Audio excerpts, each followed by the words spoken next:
Alrighty, guys, this is the final episode of the Access Blockbusters Pod. Not forever, obviously, but the final episode of the Access Blockbusters Pod before Superman.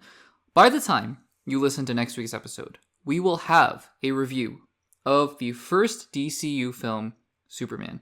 And because of that, to celebrate that and to anticipate it, to look forward to it, we are doing our usual segment before all the big movies and shows, discussing my hopes and predictions for Superman. So this segment, like I just said, is going to contain some of the things I hope will happen in Superman. These things aren't guaranteed metrics of success in my eyes, but they are things in which if Superman is able to hit on all these things, I believe in my eyes Superman has a huge chance of success, at least for me personally, because obviously your criteria and things that you're hoping for might be different. Obviously, we always say on this channel, go into it with an open mind. So, I'm willing to see whatever James Gunn has concocted for us. But I think personally, if based on what I've seen in the trailers and what I've been told about this movie and what we've seen, that if Superman is able to hit on these things, then I think it will be a really, really good time. And my predictions are more separate from that, just some things that I think will happen based on rumors, speculations, and even some leaks and things like that. And just things that would be fun. I don't want to just predict random things like Superman saves someone. That's a prediction, but it's a boring prediction. So these predictions are going to be a little bit more out there, just like they always are, but hopefully still grounded in some form of reality. So with all of that being said, let's get into my 4 hopes here and 4 predictions. I like to always have an even number. I never make it the same number, just whatever comes to mind, but I always like to make them the same number. So anyways, 4 hopes and 4 predictions. Hope number 1.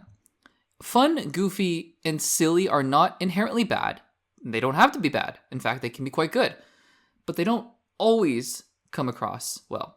And so what I'm trying to say here in that little blurb is that there's nothing inherently wrong with being light, being fun, being goofy, being silly. In fact, I want to laugh. I want to enjoy myself. I want especially given what James Gunn has said about this movie, I want the feeling of this film to be almost euphoric in the sense of, triumphant, right? I want this movie to really be a reflection of the goodness of Superman and what this character really represents.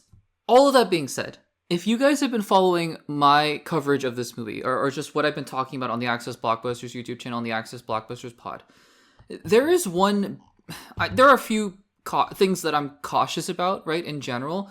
And one of the things is really tone. I'm excited about this movie. Don't get me wrong. I am. One thing that just hasn't grabbed me, and it just hasn't captivated me and gotten me as excited as it has other people, and that's totally great. I celebrate that a lot of people enjoy this, is the humor and just some of the things. I get that some people have waited years and years, and I don't mean this sarcastically at all. I get that some people have genuinely waited for Guy Gardner to look like that, to have the bowl cut and everything, and for Mr. Terrific and Hawkgirl and everything. That's great.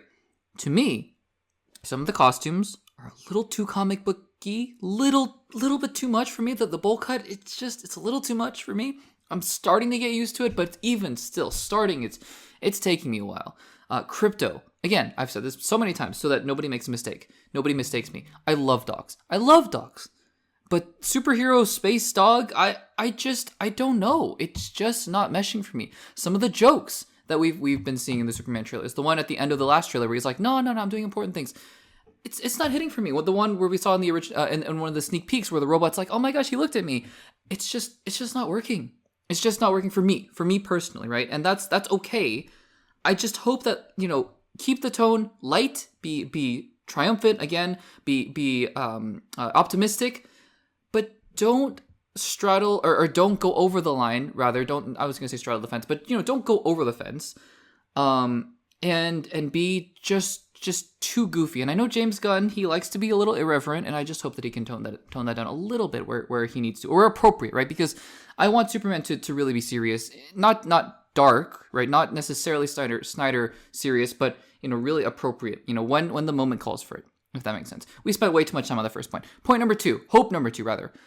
I would hope that Ultraman is not just throwaway and is a significant character. Reason being, it's not, because I have full confidence that Lex Luthor is going to be a very good character and obviously it's a Lex versus Superman story. What's going to make this movie, I think, that much better though, is if Ultraman who seems like, you know, the other main antagonist of the movie, is not just some goon, right? And it's fine if he is. It is fine if he is. But I think there is some intrigue here, whether he's a clone of Superman, whether he's some other, you know, brainwashed superhero. I don't know. I don't know what he could be. I think, though, there is something interesting there with this character, and I'd like to think that he's not just the Destroyer in Thor 1, and he's more of a Winter Soldier kind of character. And I think that would be super interesting, and it would help kind of round out the villains a little bit more in my eyes. Hope number 3.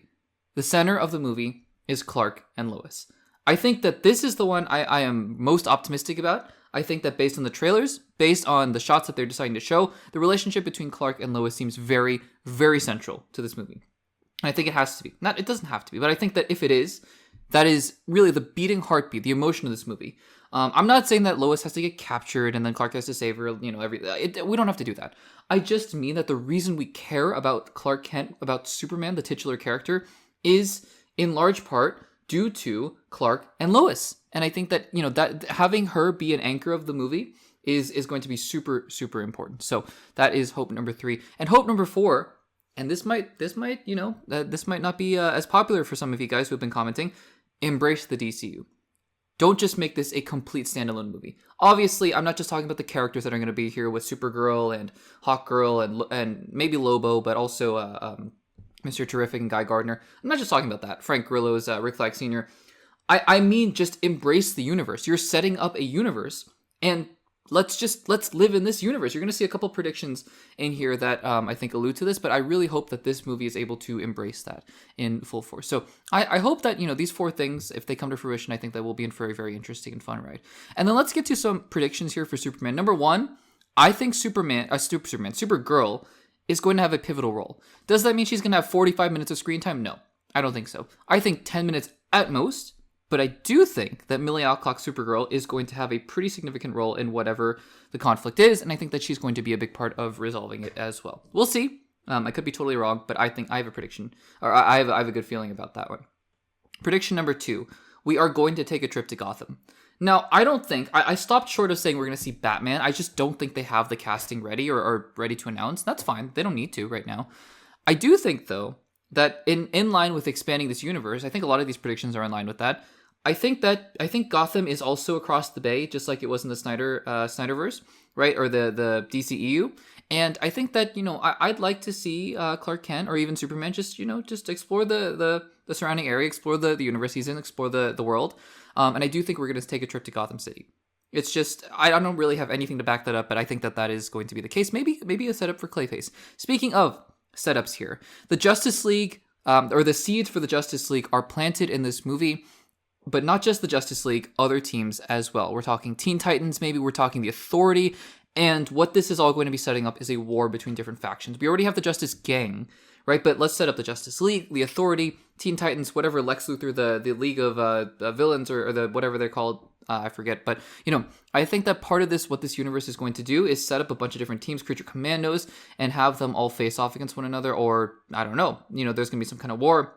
I'm not saying Secret Wars kind of thing, Battle World, but, you know, I think something interesting is going to happen based on all these different groups that are being formed. And I'm very curious. Maybe even Peacemaker's crew is a separate group, so we will see about that. And number 4, I think the post-credit scene will tease Lex Luthor's grand plans for the rest of the DCU. We know from comments from James Gunn that Lex Luthor will have a role to play in the future of the DCU. We also know that James Gunn said the post-credit scene will not just be arbitrarily teasing future other projects that are not part of Superman or related to Superman anyway.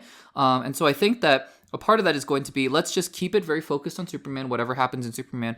And I think that part of that is going to be teasing out Lex Luthor's plans for the future. So those are my 4 predictions. Those are my 4 hopes for Superman. Guys, I remain very optimistic and very excited about the potential of this movie. Like I've been saying for a while now, it just hasn't gotten me there to the point where I'm just over the moon excited about it. I think there are just enough things where I'm a little bit hesitant about, but still I think that this movie is going to be pivotal no matter what, and I think that it's going to be very, very exciting, and I can't wait to be in the theater in about a week and watching Superman. I can't believe we're saying that, but we're here. We made it, guys. So what do you think about Superman? What are your hopes, and what are some of your predictions for the film? Let me know in the comments down below.